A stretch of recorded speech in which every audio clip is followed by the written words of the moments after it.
यहाँ गए, इसे कहते हैं परीक्षा। और जैसे ही भगवान सुदामा के घर में आए हैं और आके भगवान कहते हैं भवती भिक्षाम देहि, भवती भिक्षाम देहि। अरे देवी हमको भिक्षा दे दो। जैसे सुशीला ने सुना कि आज मेरे घर पे कोई साधु मांगने आया है पर घर पे कोई अन्न का दाना नहीं है, मैं क्या दे दूं? मेरे नाथ भी तो मांगने जाते हैं, जब उनको कोई दूसरा देता है तो मुझे भी देना चाहिए, पर मेरे घर में कुछ देने के लिए नहीं है, क्या करूं?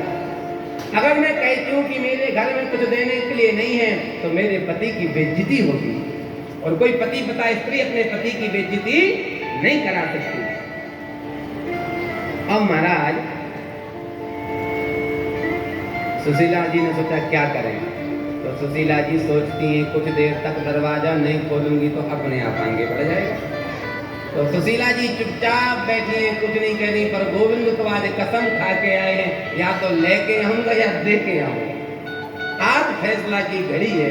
अब भगवान खड़े हैं, भवती भिक्षाम देहि, भवती भिक्षाम देहि।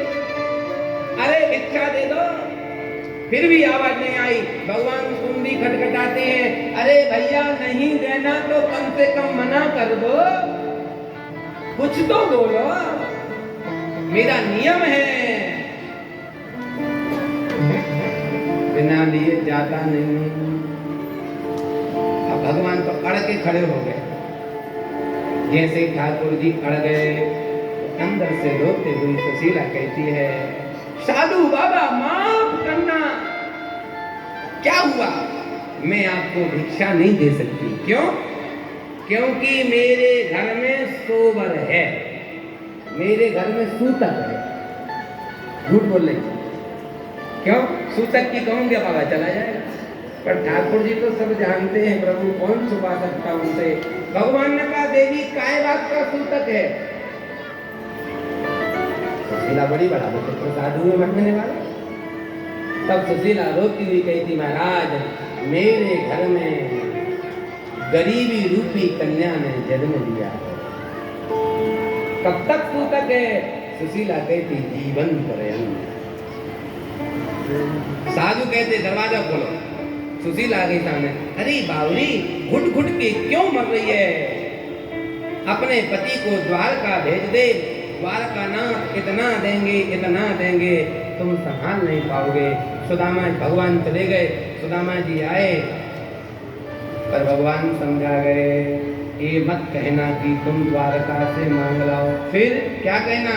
कहना कि द्वारकाधीश का दर्शन करे आओ।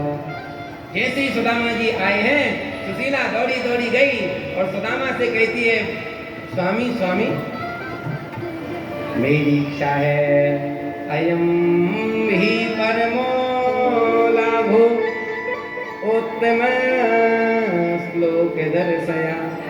हमारी इच्छा है कि जाके तुम उत्तम श्लोक भगवान का दर्शन करे आओ। सुदामा ने जैसे सुना कि आप द्वारकानाथ का दर्शन करे आओ, सुदामा की खुशी का ठिकाना नहीं। पर सुदामा बोले, देवी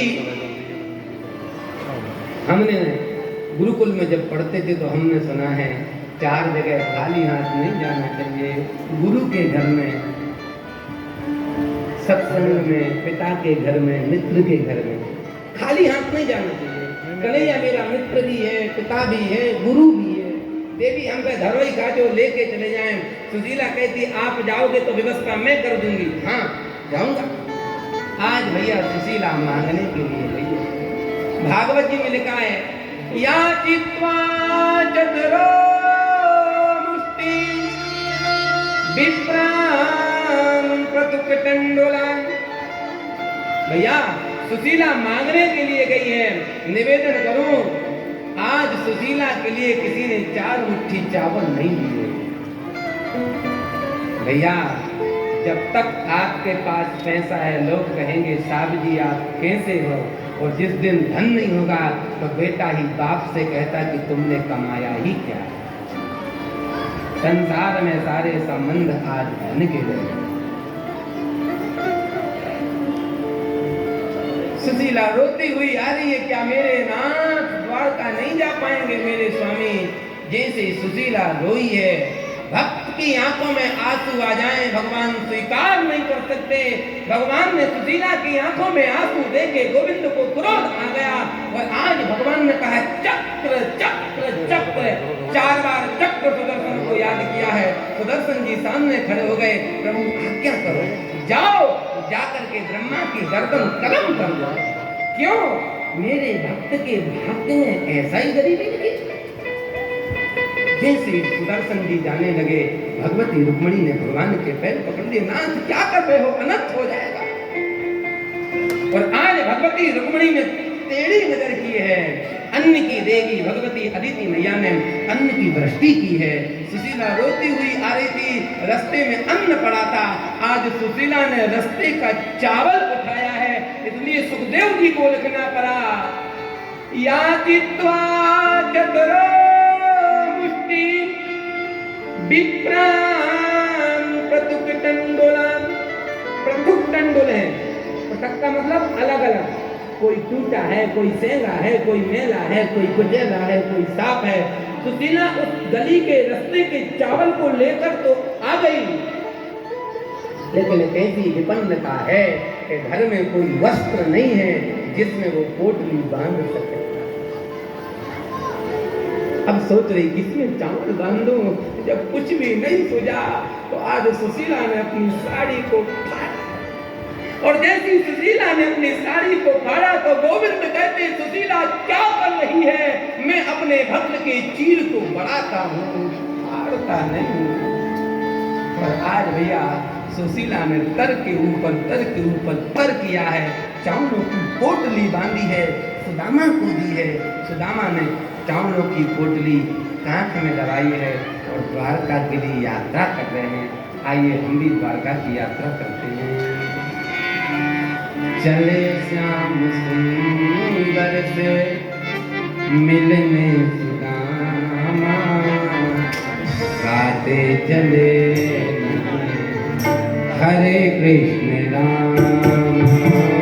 चले सुंदर से मिलने सुदामा, गाते चले हरे कृष्ण राम। हरे राम राम राम हरे हरे, हरे कृष्ण कृष्ण कृष्ण हरे हरे, हरे राम राम राम हरे कृष्ण कृष्ण कृष्ण हरे हरे। गाते चले हरे कृष्ण राम, गाते चले हरे कृष्ण राम। लूटा और डोरी कंधे लटकाए, लोटा और डोरी कंधे लटकाए, चावलों की पोटली गगन में दबाए, चावलों की पोटली गगन में दबाए।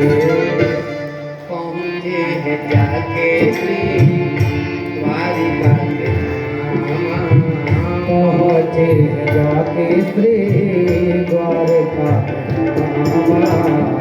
गाते चले मन में हरे कृष्ण राम, गाते चले मन में हरे कृष्ण राम।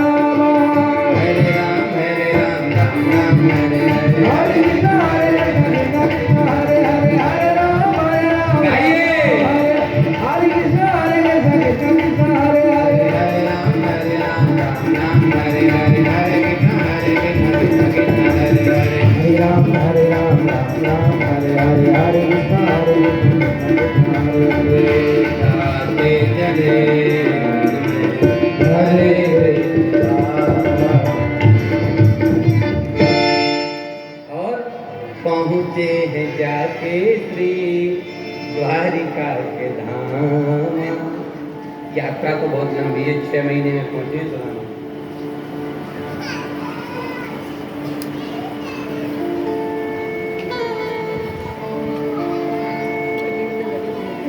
एक नरोत्तम नाम के कवि हुए, अद्भुत कवि, उनका साहित्य पढ़ने के लायक है।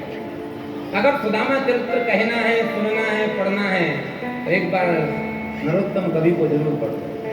अश्रु आ जाता है पढ़ते पढ़ते। बड़ा विचित्र तरीके से लिखा है उन्होंने सुदामा